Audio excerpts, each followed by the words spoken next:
pupunta ako sa politika, hindi ko hanap ang pera. Hindi ko hanap ang katanyagan. Nasa akin na po lahat yun. Bakit hindi mo kaya ibalik yung mga pera ng taong bayan na binigay sa inyo dahil sa panluloko ninyo sa pamamagitan ng pang-i-scam ng mga membro mo na nagkukunwaring mga disabled?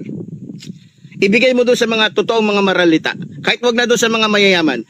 Doon na lang sa mga maralita na naloko ninyo, nagoyo ninyo. Bilyon-bilyon ang hawak mo. Bakit hindi mo simulan na ibigay sa mga magsasaka? Kahit hindi ka pa senador. Kung talagang totoo ka, hinahamon kita, Kibuloy. Okay. Sa unang pagkakataon, si Pastor Apollo Kibuloy, ang self-proclaimed appointed son of God na nasa kulungan ngayon, ay pinayagan ng korte na maglabas ng kaniyang pahayag upang ipaabot sa taong bayan kung ano ang plano niya kung siya maluklok bilang senador. Una, yung kampanya daw sa laban sa korupsyon. Yung mangurakot ng 1,000 pesos, may patawan yan ng kamatayan. Pakinggan muna natin si Pastor Apollo Kibuloy. Ito, kayo, maniniwala ba kayo sa pahayag ni Pastor Apollo Kibuloy na sa kanyang pagpasok sa politika, di na umano niya kailangan yung katanyagan, nasa kanya na. So, ibig sabihin, di na kailangan niyang mangangampanya. Pero nakapasok ba si Pastor Apollo Kibuloy sa top 12? Daming nag-claim ngayon na pumasok daw sila ng top 12. Mula kay Congressman Marcoleta, meron pa yung nag-claim na pumasok daw. Makita natin yan sa eleksyon. Sino talaga ang magiging top 12? Di na umano hanap ni Pastor Apollo Kibuloy ang pera. Maalala ninyo, meron yung lumabas na audio na galit siya dahil hindi nakaabot sa quota yung nagsosolicit, di ba? Okay. So, dito pakinggan natin yung inilabas na pahayag ni Pastor Apollo Kibuloy. Magandang araw mga kababayan dito po sa buong Pilipinas at sa ating mga OFWs sa buong sanlibutan na ngayon ay nanonood sa programang ito. Sa mga OFW sa iba't ibang bansa, buboto ba ninyo si Pastor Apollo Kibuloy? So, pwede kayo mag-comment dyan, ha? So, dami ng mga nag-comment dito. Lisod kasulod ning duha, kasulpot sa Senado. Okay, tuloy natin. Kung saan ako ay pinayagan muli ng korte upang makapagbigay ng isang video message sa inyo pong lahat. Kinalulungkot ko po na baka hindi ako payagan sa face-to-face debate, pero sa kabutiang palad ako'y binigyan ng pagkakataon ng korte na makapag-video message sa inyong lahat. Ang una-una ko pong advokasya, ako'y magtatrabaho po. Pupunta ako sa politika, hindi ko hanap ang pera. Hindi ko hanap ang katanyagan. Nasa akin na po lahat yun. No, yun. Nasa kanya na umano ang katanyagan at pera. Pero, tanong, ba't kailangan talagang maglabas siya ng pahayag kung nasa kanya na ang katanyagan? Ba't kailangan talagang hilingin niya sa korte na ipaabot sa taong bayan yung plano niya kung sakaling maluklok siya bilang senador? Okay. Nasa kanya na umanong katanyagan, nasa kanya na umanong pera. Hindi ko na po kailangan yun. Ako'y magtatrabaho lang at tutulong para mabigyang solusyon. So, kung di na niya kailangan, magtatrabaho lang siya, tutulong. Di ko marinig yata dito kung may promise ba si Pastor Apollo Kibuloy na kung sakaling maluklok siya sa pagkasenador, tatanggapin ba niya ang kanyang sweldo? Dahil din niya kailangan umano ng pera. Ha? Ano kaya ang mangyari kung siya ay maluklok sa pagkasenador? Malawakang solicitation pa? Tuloy natin. Ang ating mga kinakaharap na problema. So, yung aking pong paggobyerno ay ang tinatawag na laban sa korupsyon, yung governance and anti-corruption. Gagawin ko ang isang pagtatatag ng isang truth commission. Binubuo ito ng mga ordinaryong mamamayan upang imbestigahan ang mga kaso ng korupsyon sa loob ng ahensya ng gobyerno.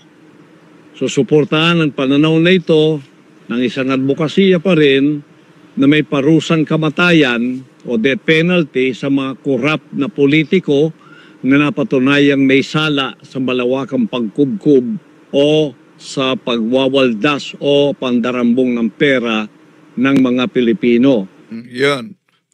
Kung sakaling maging senador daw siya, no?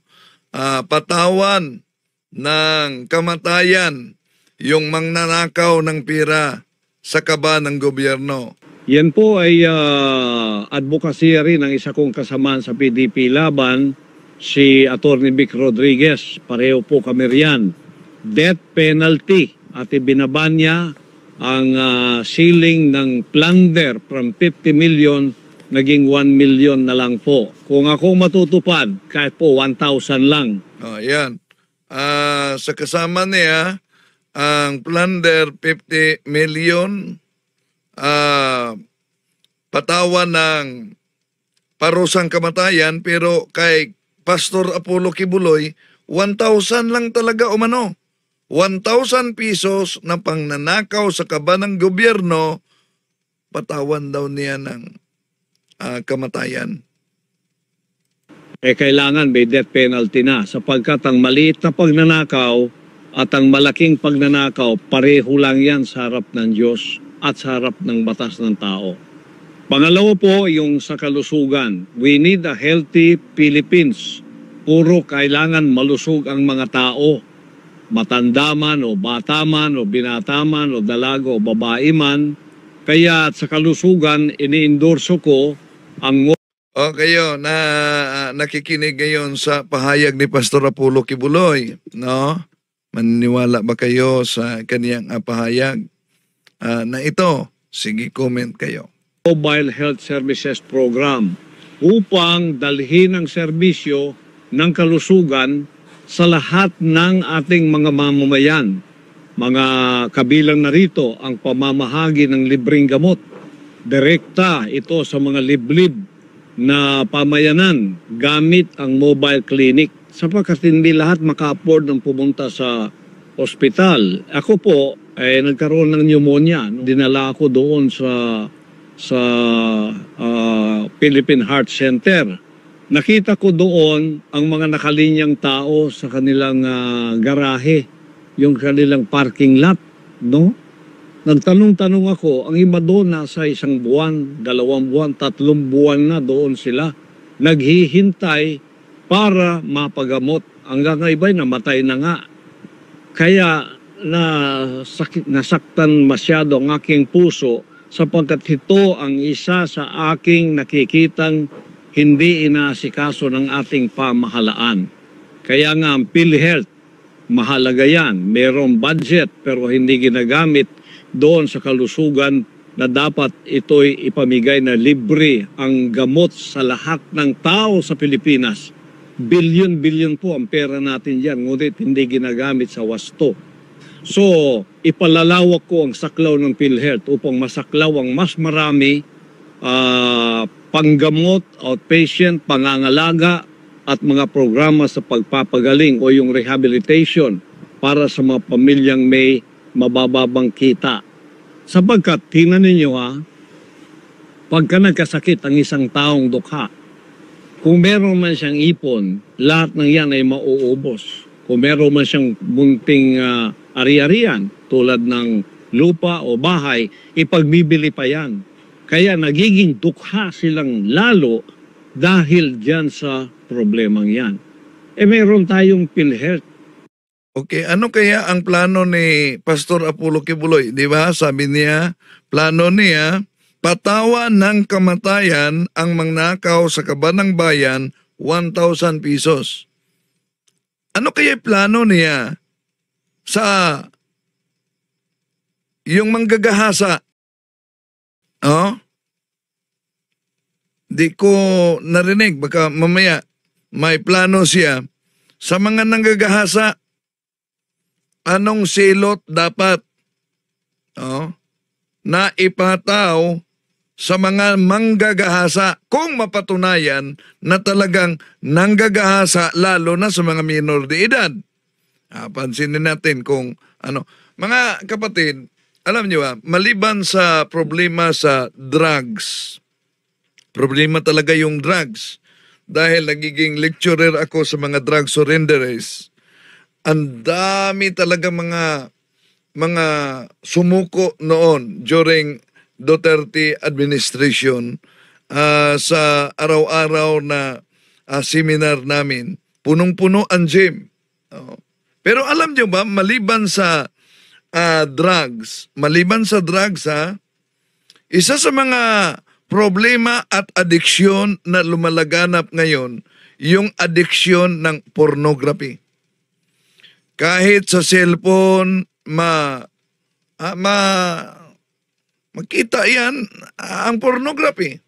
Pero, alam niyo ba mga kapatid, meron ba kayong narinig na may politiko, kahit na si Pastor Apollo Kibuloy, appointed son of God daw umano siya, meron bang politiko na nagplanong iban ang pornography dahil sa ibang bansa, kahit sa Muslim area, kahit nga sa China na komunista na bansa, ay naban ang pornography.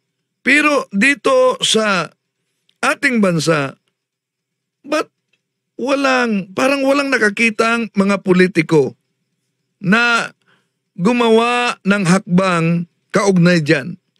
Okay, pakinggan natin si Pastor Apollo Kibuloy. Baka may plano siya kung ano ang parusang ipataw sa mga rapist, lalo na sa mga nanggagahasa ng minor de edad. Asahan po ninyo, pag ako ay naging senador, inilukluk ako kasama ng aking mga kasamahan sa PDP laban, ipaglalaban ko ang kalusugan ng ating mga mamamayang Pilipino. Libre gamot, lahat-lahat, pati doktor, pati hospital. Ipaglalaban ko po yan. Malaking laban ito sa Senado.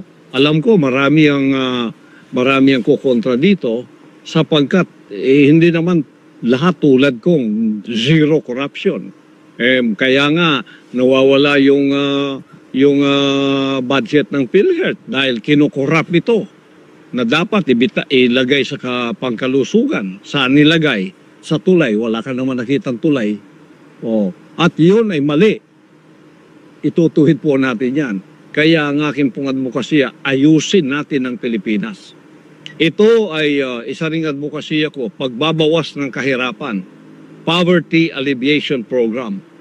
Magpapasa ako ng Philippine Food Security Enhancement Act na magbibigay ng kapital sa mga magsasaka para sa produksyon ng agrikultura, makapagbigay ng modernong kagamitan sa pagsasaka upang suportahan ang mabisang produksyon, pamamahagi at pag-iimbak ng pagkain. Susulong din natin yung tinatawag na Subsidized Utilities Program upang magbigay ng subsidiya ang gobyerno sa mga bayarin sa tubig at kuryente na nakatuon sa mga pamilyang may mababang kita. Ako, kasama rin ako sa advokasyang ito, ako'y natutuwa sapagkat si Attorney Hinlo, merong tinatawag na state subsidized farming. No? So si Attorney Hinlo, meron siyang tinatawag na state stage farming. Ako ganun din, ang advokasya ko. Dapat ang gobyerno ang siyang magbigay ng gabay sa mga ating mga farmers. Mahaba-haba po ito kung Ano kayang plano ni Pastor Apollo Kibuloy sa mga empleyado na di binigyan ng sapat na suhulan? Ano kaya ang plano ni Pastor Apollo Kibuloy sa mga nagkunwaring pipi na nagsolicit? Okay, tuloy natin siya. explain ko sa inyo lahat dito. Mamaya na, pagka tayo ay nandyan na sa Senado, kung ako'y papalarin ng dakilang ama, sasabi ko po sa inyo. Kung siya ay papalarin daw ng dakilang ama, ba't kaya niyang ideklara ang sarili niya na appointed son of God? Wala na pala yung eleksyon, di ba? Deklara lang. Ba't kung sabi niya, di na kailangan niya yung pira, di na niya kailangan yung katanyagan, nasa kanya na ang lahat. Ba't kailangan pa niya mga ngampanya at hilingin sa korte na payagang maglabas siya ng video tulad nito? Tuloy natin. Nakadetalye na po yan lahat sa aking panukala. Detalyado na po yan kung paano gagawin. Ngayon, medyo mga ano lang ito, mga introduction lang para sa inyong kaalaman. Pagkatapos, Pinas. Kasi nakita ninyo, ang edukasyon natin, napakababa. Marami ang college graduate pero hindi naman makapagtrabaho. So, magpapasa ako ng School Infrastructure Development Bill upang maglaan ng mga pondo para sa pagpapabuti ng pasilidad ng paralan, lalo na sa mga rural na lugar upang matiyak ang kalidad ng edukasyon. Magpapasa rin tayo ng Patriotic Curriculum Act na naglalayong magbigay ng libreng kalidad na edukasyon na nagtutuon sa pagpapalakas ng makapilipino at paglaban sa mga negatibong ideolohiya tulad ng mga komunista. Iyan ay aking advokasya kahit sa aking pong paaralan na itinayo, ang Jose Maria College Foundation Incorporated. Kita ninyo dyan, napakarami ko na pong advokasya para sa ating mga Pilipinong kabataan para maging lawyer, maging abogado, pipili lang sila ng kurso nila. Iyan po ay libre lahat sa akin pong pangangalaga sa JMCFI. At yan, kung ako ay may luluklok bilang isang senador, palalawakin ko yan. Paaralin natin ang napakaraming mga patriotic Filipinos na magkaroon sila ng curriculum. Kung siya ang uupo sa pagkasenador, di ba kaya palalawakin din niya yung solicitation? Okay, tuloy natin. Na magiging mahal nilang Pilipinas at mailayo sila sa mga nakakasirang ideolohiya na nagtatanim ng galit o hate. Yan ay ang CPP and PNDF. Ialis natin sila dyan. Lalis natin, kasama na rin dyan ang advokasya natin sa kapayapaan para maalis din naman sila sa masamang bisyo tulad ng droga. Isa rin sa ating advokasya yung peace and order. Magpapatuloy po yung ating laban sa droga.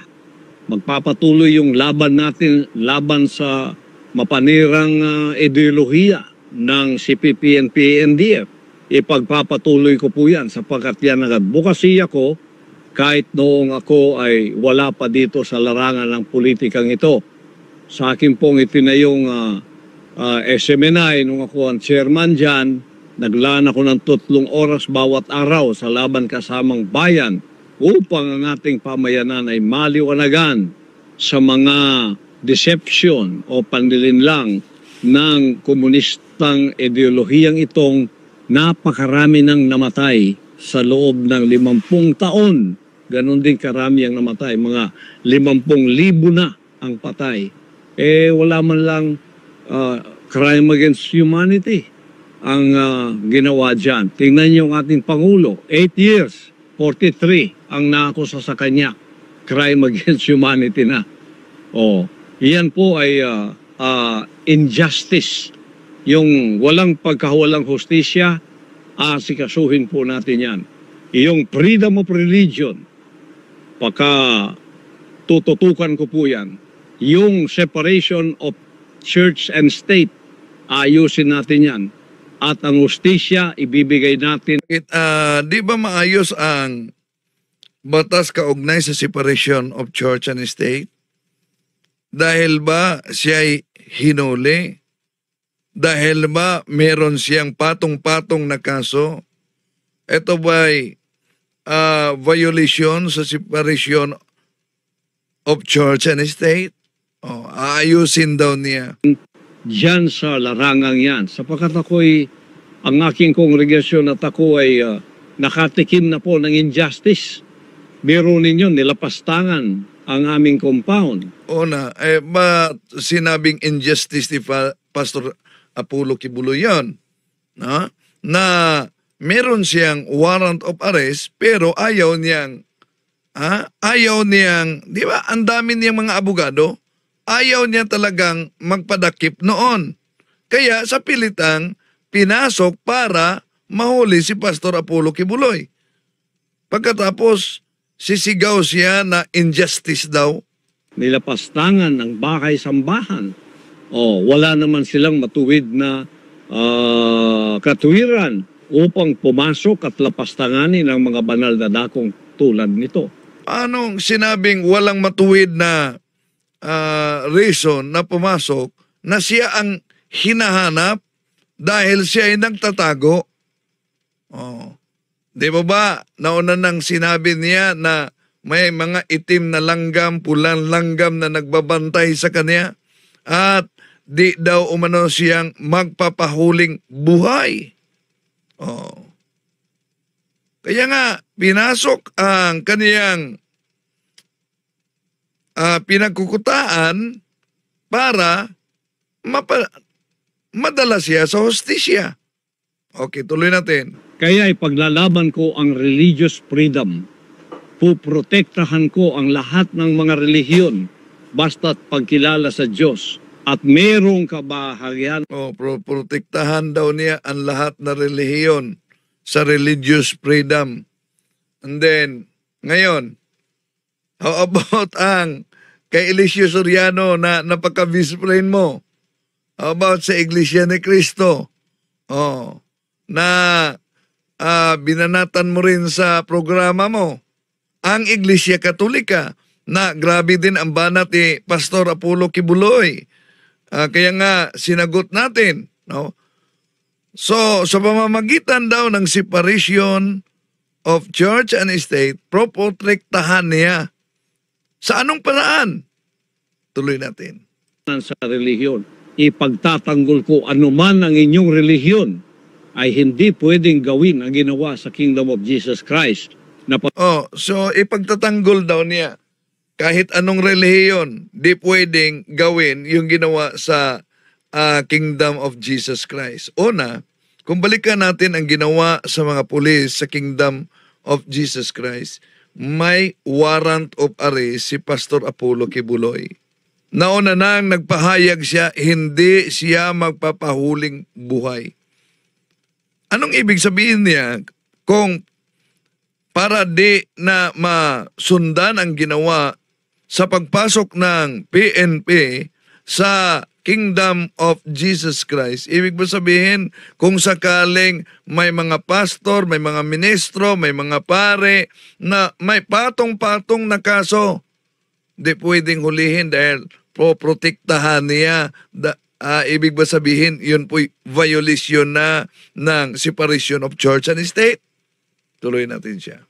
Paglapastangan, pag-abuso ng gobyerno o ng pamahalaan. Isa po yan sa mga drive natin. Ngayon, ako po ay mukosere ng kalinisan ng kapaligiran. Ilulunsad ko ang Greening and Beautification Project. Kabilang ng pagtatanim ng puno, mga bulaklak, pagpapakalat ng mga buto at bulaklak upang mapalakas ang biodiversity. Sasagawa ko ang National Cleanliness Drive na mag-iempleyo sa mga walang trabahong Pilipino upang panatilihin ang kalinisan sa buong bansa. Susulong din natin ang turismo. Ang propose ko na Tourism Connectivity and Enhancement Act upang lumikha ng isang modernong network ng transportasyon kabilang ang sistema ng bullet train at kalsada na nag-ugnay sa mga pangunahing sentro ng turismo. At iyan ay i-apply natin sa buong Pilipinas, lalong-lalo na sa napag-iwanan na isla ng Mindanao na tinatawag nilang Sub-Sahara Mindanao. Hindi na po maging Sub-Sahara to sapagkat ito ay magkakaroon ng modernong transportasyon, lalo na mga train systems natin na siyang magbibigay ng mobilization sa ating pamayanan at ng kanilang mga produkto. At nakadetalye na po lahat yan. Hindi ko lang pwedeng sabihin lahat dito. Ito lang mga headings ang sinasabi ko para sa inyo. Pagkatapos, ang kapakinabangan ng mga OFWs natin. Lilikha ko ng OFW Retirement Security Act na magtatatag ng isang mandatoring pensyon na may kontribusyon ng gobyerno at ang employer. Isusulong ko rin ang tinatawag na Retirement Savings Program, RSP, kung saan magkakaroon ng tax incentives ang mga OFWs katulad ng tax deductions para sa kanilang kontribusyon at tax benefits on withdrawals. Pagsasabatas ng mandatoring pagtalaga ng legal at medical attaches sa bawat konsulado o diplomatikong post upang may kaagapay ang ating mga OFW sa panahon ng kagipitan at pangangailangang medikal o legal. Yan ang aking mga iilan lamang sa mga advokasya ko. Sa akin pong pagkakulong dito, mga 70 na po, 70 ang bill na nagawa ko. Isusulong ko ito upang maging batas diyan sa Senado kasama ng aking mga kasamahan. Kaya both straight PDP laban. Bakit po straight PDP laban? Para tuloy-tuloy po ang aming mga advokasya. Walang kokontra, walang kakalaban. Kami pong lahat ng kakaisa riyan. Pagkatapos, siguridad pa rin ito ng ating Vice President na pinaginitan ng mabuti. Kita ninyo, ini-impeach ang isang Vice President sa mga unfounded na mga akusasyon tulad ng intelligence funds, samantalang billion, trillion ang nilulustay ng mga nasa kapangyarihan. Wala namang mga pagtawag sa Kongreso upang ito'y imbestigahan. Ngunit hindi tinantanan ng ating Vice President upang siya ma-impeach. Pag na-impeach po kayo, perpetually hindi na kayo makapaglingkod sa bayan. Hindi na kayo pwedeng maglingkod pa. Perpetual po yan. O kaya habang buhay, hindi ka na pwedeng pumasok pa sa paglilingkod sa bayan. Yan ang gusto nilang mangyari kay Vice President Sara Duterte. Kaya pag straight vote po kami sa PDP laban, ang boto namin ay siyam. Kailangan ng siyam na boto ng mga senador upang hindi po ma-impeach ang ating Vice President Sara Duterte. Kami po yun. Kaya wala pong magmamaliw, straight tayo. Huwag na po kayong lumingon pa sa iba. Straight tayo. Kung mahal ninyo si Vice President Sara Duterte, straight po ang ating pagboto. At yan ay meron kaming special sample ballot na ipamimigay sa inyo para hindi ninyo makalimutan ang mga pangalan at number noong aking mga kasamahan. Ako po si Pastor Apollo Kibuloy, number 53 sa inyong balota. Huwag po ninyong kalimutan, number 53 sa inyong balota. Kasi kung di na kailangan niya yung katanyagan dahil nandyan na umano sa kanya. Di na niya kailangan yung pera dahil nandyan na umano sa kanya. Di ko yata narinig na sinabi ni Pastor Apollo Kibuloy dito na ayaw niya tatanggapin yung kanyang sweldo kung sakaling magiging senador siya. Di po ba? Di na niya kailangan ng pera? Okay. So, yun ang kanyang hiling. na ibuto daw umano lahat. Ibuto lahat. Straight. Pati si Pastor Apollo Kibuloy. So ano ang masasabi ninyo? Maniniwala ba kayo sa pahayag ni Pastor Apollo Kibuloy? Sige, paki-comment diyan. Si Jimmy Bondoc po, number 10. Si Bato de la Rosa, number 22. Si Bongo, number 28. Huwag niyong kalilimutan. Si JB Hinlo, number 30. Si Raul Lambino, number 34. Si Rodante Marcoleta, number 38. Si Doc Marites Mata, number 42. At pagkatapos, number 56 po, si Atty. Vic Rodriguez. At number 58, si Salvador Philip Ipi Philip Salvador, number 58. At ako po, ang inyong lingkod, Pastor Apollo Kibuloy, number 53 sa inyong balota. Straight po, huwag na kayong lilingon pa sa iba para ito'y magamit natin. Alam ko itong aking makasamahan dito, katulad ko sa advokasya. Hindi kami pwedeng baguhin ng pera. Hindi kami pwedeng suhulan ng pera. Hindi kami pwedeng kumbinsihin na kumampi sa mali dahil sa pera. Hindi po. O kaya sa pabor. Napatunayan na po natin yan. Sa panahon ng ating kagipitan, hindi po namin iniwanan ang ating Pangulong Duterte. Kahit na ako'y pinahirapan, tinanggalan ng SMNI ng unlimited suspension. Hindi lang matanggal-tanggal yung franchise ng SMNI. Kaya ang kanilang suspension indefinite. Biro ninyo, inalis nila yung aming pre-TV. O daming istasyon yan, 18 istasyon. At ilang mga pre-TV sa buong Pilipinas. Biglang-bigla ginanon nila, wala naman sa batas yun. Pero silang batas ngayon eh. O, walang batas-batas sila. Basta sinabi nila, yun ang tutuparin nila kahit may batas o wala. Ang isa lang sasabihin nila, sige, magsumbong kayo sa korte. Sa korte na tayo magkikita. Sa 16-day siege, andala. Isang warrant of arrest, hindi naman pangalan ko at hindi address ko. Sinabi ng mga lawyer ko, against the law yung ginagawa ninyo. Hindi naman dito si pastor. Hindi, sa gusto nyo dilip. Hindi, papasok kami. Pumasok, 16 days pa. Kung may reklamo kayo, sa korte kayo pumunta. Ganon ang panahon ngayon. Babaguhin po natin ang pang-aabusong yan. Kaya kailangan po natin straight PDP laban para sa ating Vice President hindi ma-impeach. Tingnan po ninyo ang nangyari ngayon sa ating Pangulong Duterte. Ang sinabi ko na sa inyo na ako ay gustong extraordinary rendition ng mga puti nung mga panahong ako'y umiiwas. Hindi nila ako nakuha. Ngayon, binigyan ako ng garantiya ng 2 kinatawan sa gobyerno na walang rendition. Kaya lumitaw ako. Ngayon, harapin ko. Lumitaw daw umano siya. Nahuli ka dahil naipit ka na sa paghanap ng PNP sa iyo. Sa korte. Kasi nung wala pang garantiyang yan, siguradong ibibigay nila ako sa kamay ng mga puti. At ganitong gagawin nila sa ginawa ni Pangulong Duterte. Kaya, ang kapalaran ko at kapalaran ng Pangulong Duterte ay pareho. Nakakulong kami. Nakulong siya doon sa The Hague. Ako nakulong din dito. At ito ay walang mga prosesong tama. Ngunit ito itatama natin So, ano daw? Yung pagkakulong ni Pastor Apollo Kibuloy, wala daw prosesong tama. Ano ang tinutukoy niyang walang prosesong tama na meron namang mga warrant of arrest?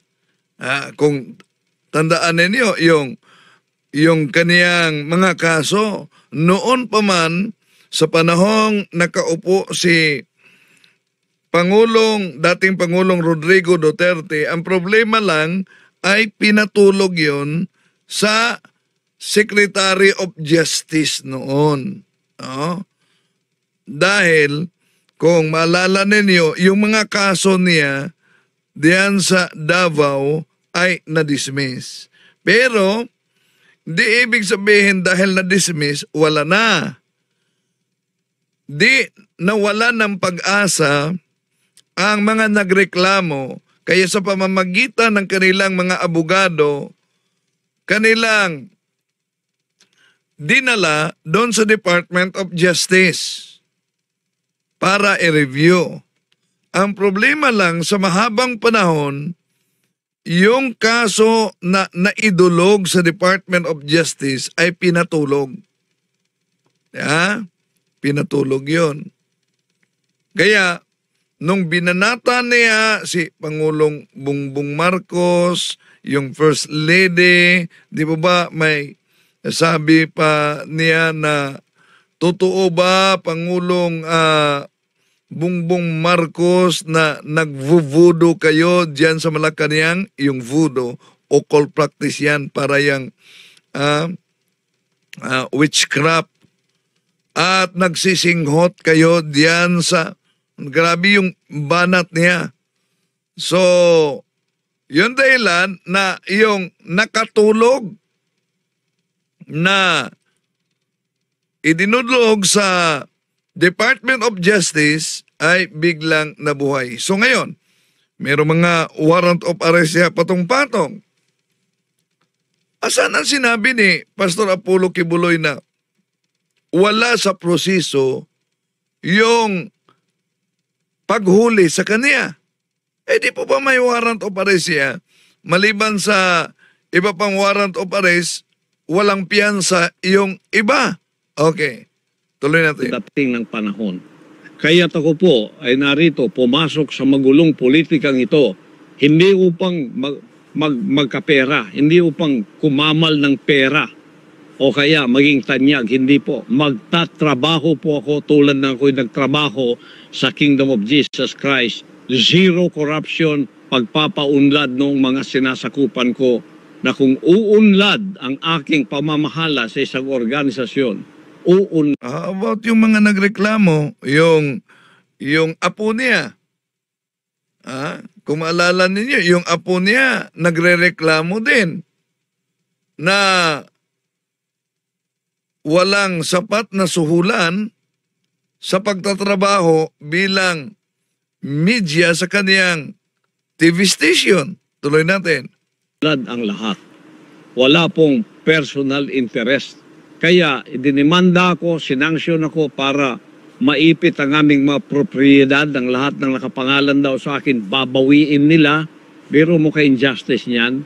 Pagkatapos sinuri nila, ni isa walang nakapangalan sa akin. Ngunit gusto pa rin nilang kunin ang mga propriedad ng bansang kaharian. Anong klase ito na itutuwid natin ang injustice na ito? Hinahanap, hindi lang ako, kundi pati gold, pati property ng bansang kaharian. Papayagan ba natin ito ay magpapatuloy? Hindi po. Kaya para maituwid natin ang hindi tama, ang baluktot, para maituwid natin, straight po ang ating boto, PDP laban.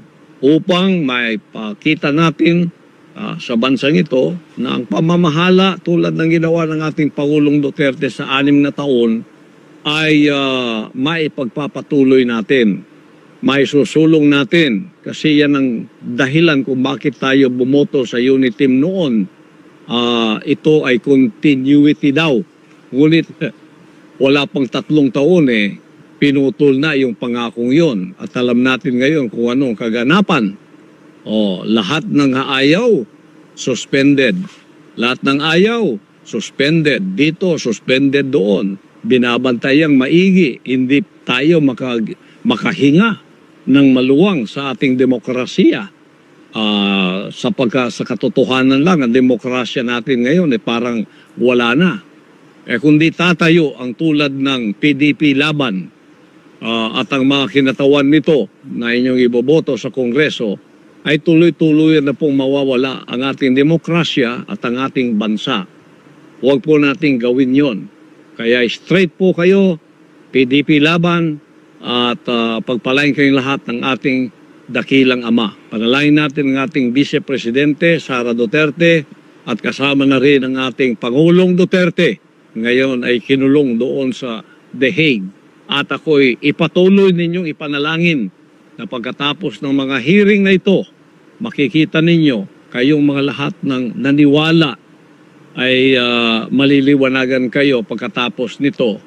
Sana before pa naliwanagan na kayo, sapagkat pagka ako'y dineclare na inosente ng korte, mapapahiya kayo kasama ng mga nag-akusa sa akin. Kaya manalangin po tayo. Ito yung dapat din sa Pilipinas. Huwag nating kalimutan ang Diyos na makapangyarihan ng gumawa sa atin. Huwag natin siyang kaligtaan. Pasalamatan natin siya sa lahat ng ating mga pagkakataong may buhay pa tayo. Ibigay natin ang lahat ng kapurihan at kapasalamatan sa kanyang lumikha ng lahat sa atin. Kasi kung wala tayong connection sa kanya, itong lahat ng ating mga material, financial o politikang pinag-uusapan, wala pong mga kwenta ito. Mamamatay din tayo, haharap din tayo sa kanya. Kaya huwag ninyong kaligtaan sa panahong ito ang ating dakilang may kapal. Ibigay natin ang lahat ng kapurihan at kapasalamatan sa kanya na anuman ang pinagdadaanan natin. Kung tayo ay may mabuting puso, may mabuting kalooban, Mamamatay din tayo at haharap sa Kanya. Di po ba sabi ni Pastor Apollo Kibuloy na bago haharap sa Panginoon, dapat dadaan muna sa Kanyang kamay, siya daw ang lalagda. So, anong masasabi ninyo? Yon po ang pahayag ni Pastor Apollo Kibuloy na pinayagan sa korte na maglabas ng kanyang pahayag para ipaabot sa taong bayan ano ang plano niya sa kung sakaling siya maluklok sa pagiging senador.